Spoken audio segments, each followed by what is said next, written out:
Outstanding expense, ये वो expense हैं जो इनकर्ड तो हो गए हैं मगर उनकी पेमेंट अभी नहीं करी है। इसको आप एक एग्जांपल से समझिए।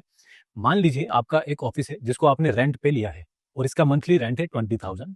आपने 1 अप्रैल से 30 अप्रैल तक इस ऑफिस को यूज करा। अब 30 अप्रैल को आपको पता है कि आपको 20,000 पे करना है एज ए रेंट। जब तक आप इसकी पेमेंट नहीं कर देते ये आपका आउटस्टैंडिंग एक्सपेंस कहलाएगा। अक्रूवल बेसिस ऑफ अकाउंटिंग हमें सिखाती है record all the expenses when they are incurred not when they are paid, यानी कि जब इंकर्ड हो रहे हैं तभी आप उनको रिकॉर्ड कर लो एज ए आउटस्टैंडिंग एक्सपेंस। तो 30 अप्रैल को आपको पता है कि आपको रेंट पे करना है, तो जब तक आप इसकी पेमेंट नहीं कर देते तब तक आप इसको आउटस्टैंडिंग एक्सपेंस रिकॉर्ड करेंगे। तो अकाउंटिंग इक्वेशन पर हम एक्सपेंस को कैपिटल में से माइनस करते हैं, तो हम माइनस कर देंगे। अब सेकंड इफेक्ट इसका क्या आएगा?